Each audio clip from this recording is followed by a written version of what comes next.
Meanwhile, porn ban became a top Twitter trend on Sunday morning after users could not access popular porn websites. Search for porn websites showed a blank page to users with internet service providers such as Vodafone, MTNL and Hathaway. There are reports that the sites are inaccessible due to an unofficial ban by the government. A user also posted a picture on social media showing that access to a website was blocked as per the directions of the Department of Telecommunications. Meanwhile, social media is abuzz with outrage over the supposed ban.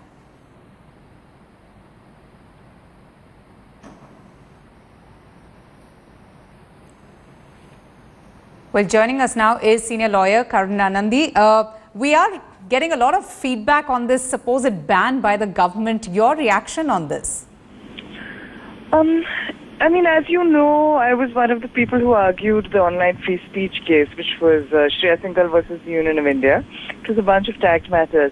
Now, the thing is that it's extremely clear, for one, that under Section 69 of the IT Act, even as it just stands, even as it stood before the case, that you are not allowed to ban on the grounds of obscenity without a court order.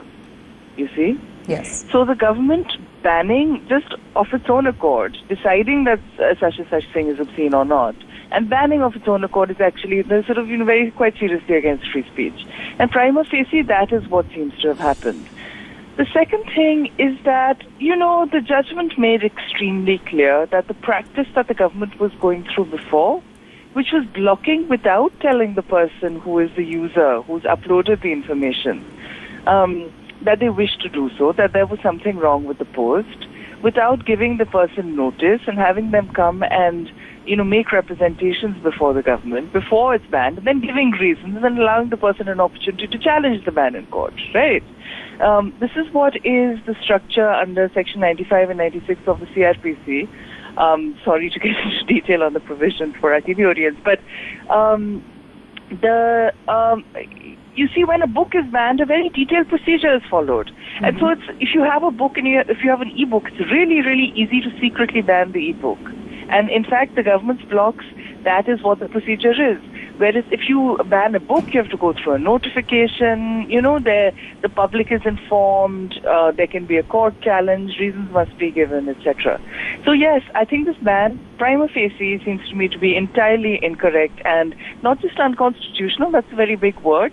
It's illegal, it's against the provisions of the government's own act. Karuna, then why do you think the government took a step like this? What prompted them, to block so many websites? Because if I'm not mistaken, the Supreme Court did make its observations, but that was about child porn. Is there some clarity about what kind of porn needs to be under vigilance or scrutiny? Pornography involving children across the board, there's wide agreement that that is something that needs to be banned. Right. And the thing is that in terms of I think, if there's a sort of widespread discussion and consultation, then it's a difficult question because there are some feminist arguments. There are certain arguments. websites that have been reviewed and have been also found to be spreading, a lot of anti-social activities in the society as well. Avantika, I think we must be extremely clear that, yes, there are a few websites that perhaps there's an ISIS website, say, right? That does need to be banned, and I think we'd all be in agreement on that, But what we find very frequently is that on the grounds of banning one website, which is deeply, deeply problematic, right? Without due process being followed, without following the correct procedure, which is that sort of asking for a hearing, making it open, a lot of other completely unobjectionable websites that the government for some reason does not like get banned, which is why transparency and due process is so important.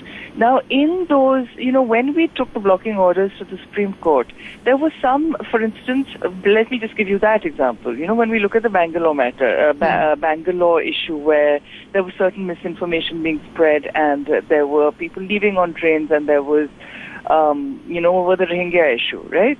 And back in 2009. What we found was quite clear, which is that there were some websites that were somewhat problematic and a case could be made by the government, and it could also be countered in some cases. But Also, there were regular news websites talking about the issue that were banned. There were Shiv Arur, your anchor. His Twitter page was banned. I mean, you should ask him. His Twitter page was blocked, I beg your pardon. Right. And so the thing is that I think unless there is that level of transparency, unless you are saying, putting a notification on the particular website that has been blocked, look, you have been blocked. These are the grounds on which you've been blocked. These are the reasons, and there are countries who do it.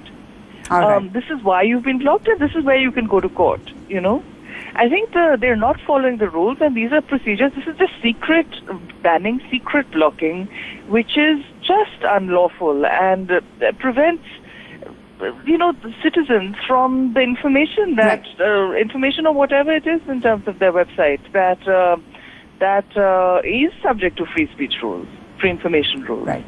Karunanandi, thanks so much for joining us. Well, the government, it seems, has appeared to have invoked Section 79B of the Information Technology Act 2000, where under the section, the government can direct service providers to ensure intermediary that does not initiate transmission of content. It can select the receiver of the transmission. It even has the powers to select or modify information contained in the transmission. In fact, there has been national outrage as the news slowly spread of the fact that multiple pornographic websites have been blocked by the government.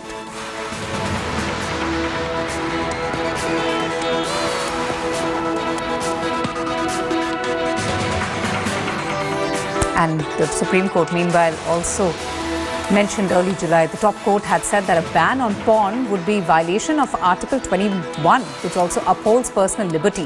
The Chief Justice of India had said that there was absolutely nothing wrong with an adult watching porn within the four walls of his home.